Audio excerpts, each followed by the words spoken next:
Welcome to MidLIFE Matters, where we celebrate women's wisdom and wit. I'm Georgian Lussier, your host, and I'm delighted to introduce today's guest, Deborah Moore.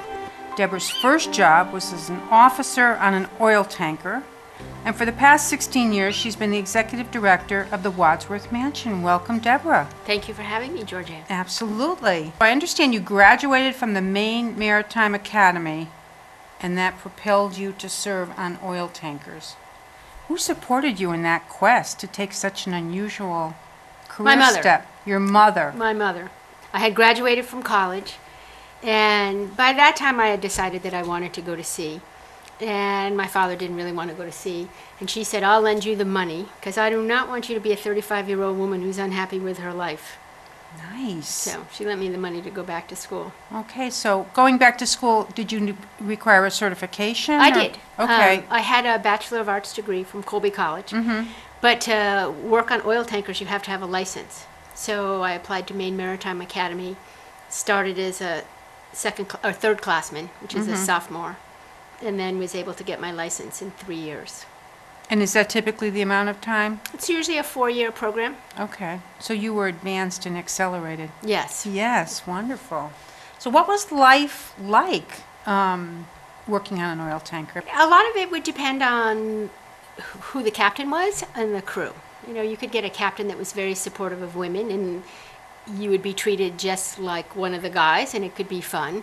But if you got a captain who set the culture on the ship, you know, that was unwelcoming towards women, it wasn't very fun at all. Were you usually the only woman on the ship? Yes. When I first got out of Maine Maritime Academy, I sailed for Atlantic Richfield. For the 2 years that I was with them, there were more women on the ship because it's a publicly traded company, so they were very forward in their thinking in hiring women. But then I left them and went to work for Maritime Overseas Corporation, and I generally was the only woman on a ship. And typically, how long would you be at sea? I would be 3 months on, 3 months off. Where did you live in the 3 months off? I lived in Maine for a couple of years, and then I lived in Texas. Okay. They'll fly you to wherever the ship is that you're joining, so you can pretty much live anywhere you want in the United States. And what was your job as an officer on deck? I know you had different levels of responsibility. When I got out of Maine Maritime, I was a third mate, and the third mate is generally the safety officer, the person in charge of the lifeboats and the firefighting equipment.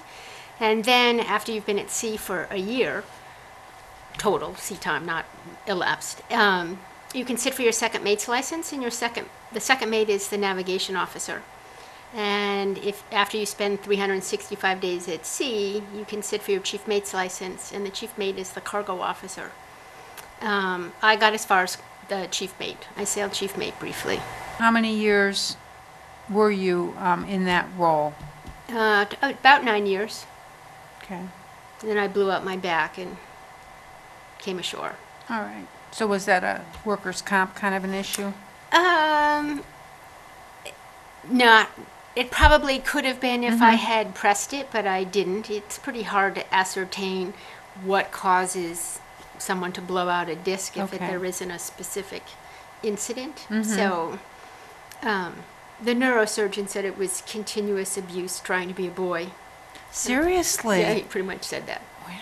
At age 30, you're pretty young to blow out a disc the way I blew out a disc. Well, that's why I thought there might have been some sort of an accident or something that, I can't really pinpoint it. But that's an interesting thing. Did you take that to be somewhat of a sexist remark, or just his realistic assessment of No, I think it was probably pretty realistic. Yeah. You know, when you're a woman on a ship, you never want to say you are incapable of doing something because you're not strong enough. And so I think women who go to sea probably push the envelope and do things that they probably shouldn't do, whereas like a man might say to somebody else, say, I need your help on this, where a woman won't ask, because then they turn around and say, oh, you can't do it because you're a woman. So I think it was trying to be a boy. But you were a groundbreaking pioneer. I was the 7th woman to graduate from Maine Maritime Academy when I did in 1982. There were only 3 women in our class. I understand you grew up with brothers? Yes, I have 2 brothers. Okay, so do you think that helped you deal with being in a very male environment, being on the ships? Perhaps. My older brother goes to sea, so I knew that what I was getting into when I went to Maine Maritime. You know, it wasn't like I was like, oh, let's go off and try this adventure without knowing what was in store for me. Okay. So I think that helped. I used to beat up my brothers. And you mentioned that one way you dealt with being the only or one of the only women on a ship was the use of humor. Yes. I might get on a ship and there'd be a pinup calendar hanging above the chart table, and I would arrive early. And so the third mate would say, oh, the second mate's here, I get to go to bed early. And I would take out my scissors and my colored pencils, and I'd make her a dress. And after I got her dressed, then I would relieve the watch. Shortly thereafter, the calendar would usually disappear. Okay. So you just tried to rise above it, or just not take it personally? Most of the time you laughed. I mean, if there was one particular ship where the harassment was continual, and I would say when I got off the ship, I was pretty disturbed afterwards. I ripped off my front porch of my house and decided I didn't like it, and I took it off. That's how I sort of dealt with the anger, you know. Yeah. And are there more women in that field today? I don't know, because I don't go back to Maine Maritime to see what was going on. Although the ship that was lost at sea in the recent hurricane, there was a woman officer on it. Okay. I know when I had been up at Tufts, a little different occupation, but I noticed their diplomas on the walls. It was over the number of years, the graduating classes. It started off all men, and then you'd see a few women. And then in about a 15-year period, there were more women than men becoming veterinarians. I think that field is dominated by women today. Right. And it wasn't that long ago that they were really very much in the minority. I thought that was fascinating. So it'd be interesting to see what the graduating class pictures look like. Well, the shipping industry has changed so much in the last, I guess I've been out 30 years now, that, there are less and less American ships, so there are less students entering the programs, and the academies have diversified into other majors, and I think there are probably more women going into the other majors as opposed to being a woman at sea. You know, when we were there and the academy was touring around prospective freshmen, we would like whisper at them that if they were smart and good looking, to go find another career, because hanging around with the boys wasn't all what it was cracked up to be. Okay. So that would be some advice maybe you'd give someone contemplating it. Then you made this major shift, and you started helping in a family business, ending up managing the inn at Chester. So what skills and expertise do you think you developed doing that that really helped you learn to run a business? You were in your early 30s at that point, right? I was. I had no experience in the hospitality industry, because I literally stopped going to sea, had surgery, ended up at the inn at Chester. I think when you go to sea, you develop some pretty fine critical thinking skills, because, you're making decisions in the course of your day that keep people alive and protect the environment. So, and I think you're very meticulous when you go to sea. So I think it was just a skill set that made me realize that, A, I don't know what I'm doing with the inn, and I have to learn what I need to, the skills to be a good leader in the hospitality industry. And I think the inn was an old building, and it broke a lot, and I used to joke that it was just like a ship. It just still needed a toolbox nearby. And what about the typical business skills like finance, planning, marketing? How did you acquire those? The bank that lent me the money for the permanent financing sent me to an SBA course, and there were 3 little mini sessions, and one was on writing marketing plans, one was on reading financial statements, and one was writing business plans. And so I took the 3 courses, and that's how I got started. And that I met a man who was a good teacher on the financial side. So you kind of had a mini MBA program going on there for yourself. Yes. So kudos to the SBA. It was actually fabulous. The person that taught about the business plans after he gave us the instructions and the outlines and what needed to be included. Said don't expect to get money the first time you present a bank with a business plan. And I was in a situation where the bank that was going to do the permanent financing failed, and so I suddenly had to go get financing. And so I sat down and wrote a business plan and got 2 banks to give me $1 million each. I hope you gave yourself an A plus for your mini MBA program, right? So obviously you're a good learner and determined. Yes, And those tenacity is probably my strong suit. Very tenacious, and your years at sea helped hone that, it sounds like. Oh, I would say so. Now, the Wadsworth Mansion, that has a very rich history, and as I understand, you were very instrumental in restoring it to its current elegant state. I came on board during the sheetrock stage of the building. So actually there was a building committee appointed by the city of Middletown that got it started. And they were quite far along when I came on in terms of the restoration of the building. But when I drove up the driveway, there was a chain link fence around the building, and it said opening spring of '99, and it was spring of '99, and they were far way off.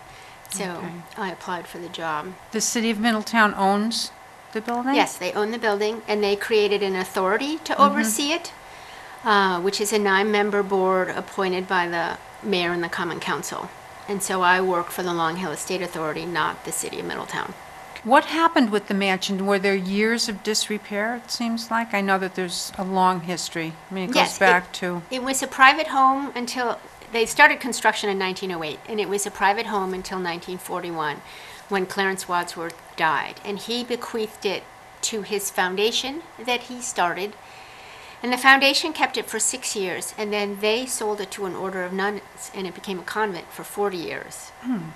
The order of nuns was shrinking, and the archdiocese decided to close that particular convent and move the nuns either to Boston or New York. And so they sold the property to a developer who flipped it to another developer, and that developer lost it in bankruptcy.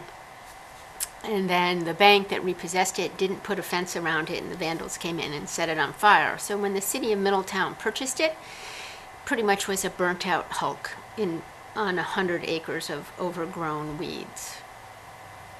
And about what year was that they... The city purchased it in 1994 with an open space grant, and it took until 1998 for the city to come to the determination that it was worth saving. And they had a referendum to allocate money for the restoration. I've been to a wedding there. It's a magnificent event space. Tell us about what goes on there, what kinds of events. I've seen tea parties and Halloween parties and... We support ourselves by doing weddings. So our core business is the wedding business, and we'll do between 65 and 70 weddings a year. But we're required, because we're a city building, to be open 4 times a year to the public. So we have, in the summertime, a concert series in July, which is every Wednesday evening at 6:30. We'll do outdoor concerts on the lawn. We have a big open-air market in August, where we bring in about 84 crafters and farmers. So it's a big farmers market, crafts fair. And then our Halloween party is coming up on the 30th, and that's not a free event, but it comes with dinner and a cash bar and a DJ and lots of dancing and costumes. It's a good night. And then a holiday bazaar in December, and then we have our tea party in February, and we celebrate spring with the coming of the daffodils in April, and then it's wedding season again.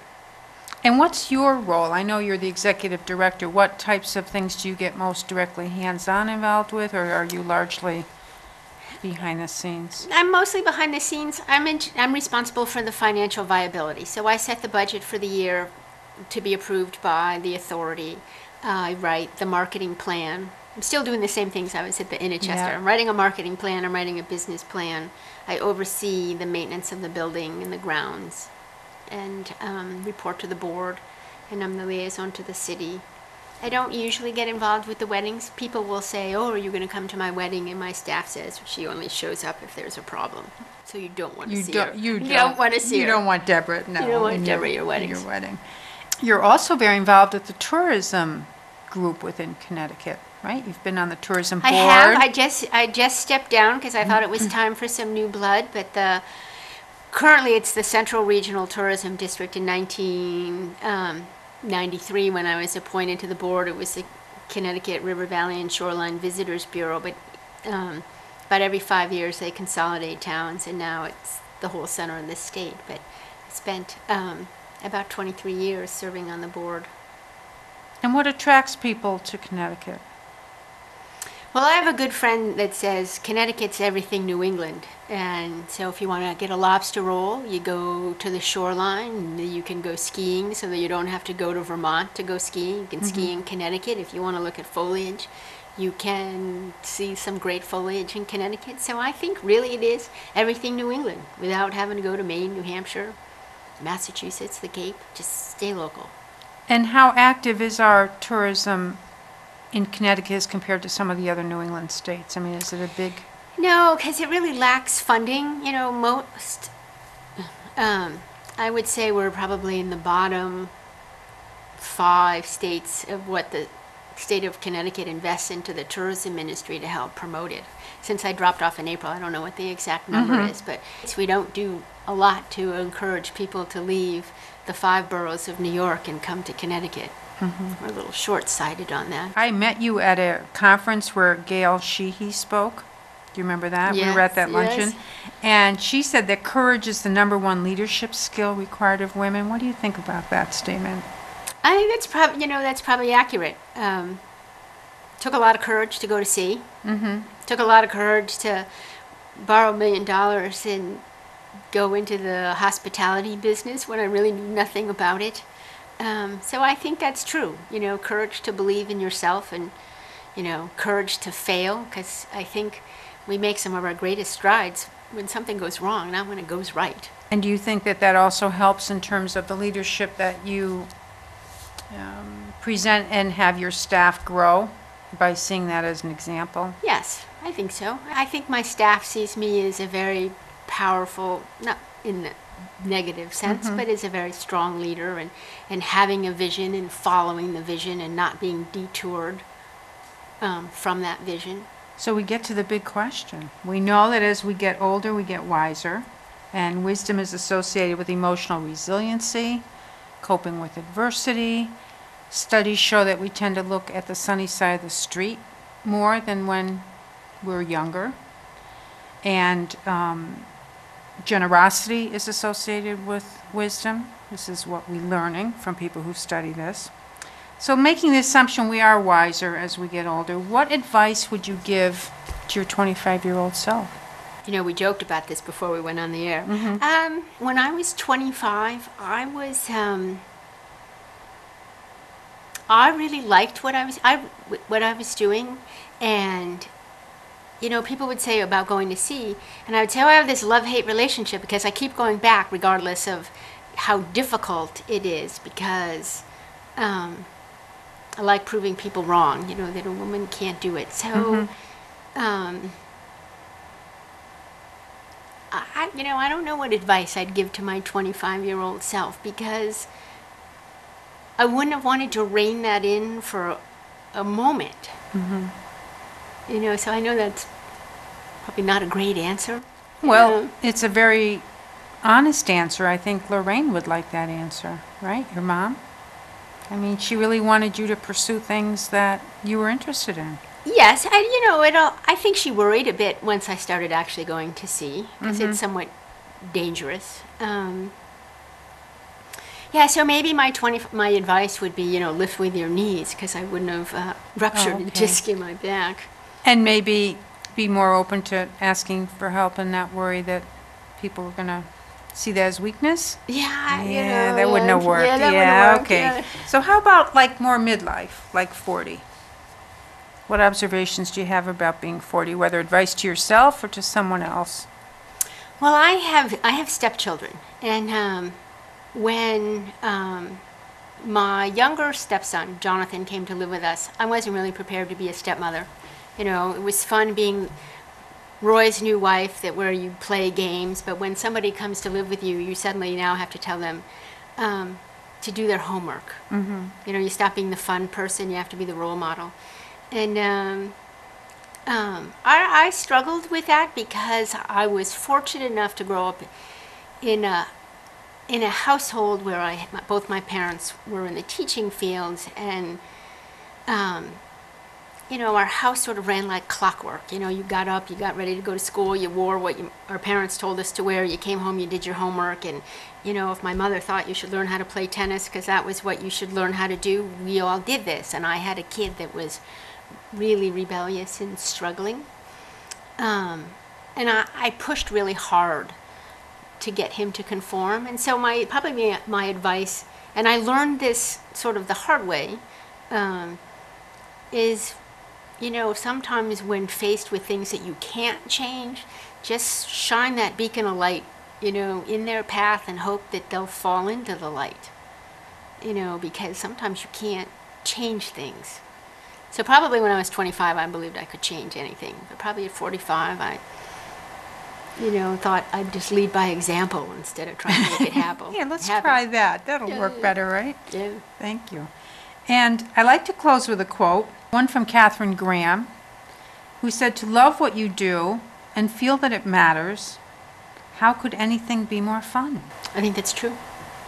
You seem like a fun person. You enjoy your life. I'm enjoying my life. That's wonderful. And you see many good years ahead for the Wadsworth Mansion? I do, but you know, I'm going to be 60 in a couple years, and I'm already beginning to think that I want to play a little more. So your zenith years, as I call them, where we can become our best selves and pull all our experiences and our wisdom together, would probably be inclined towards having more fun. Yeah, before our bodies wear out. Okay. All right. Thank you so much, Deborah. This has been great. Thank you for having me, Georgia. Absolutely. And please tune in to hear other fascinating women on future segments of MidLIFE Matters. This is Georgian Lussier, your host. Thank you very much.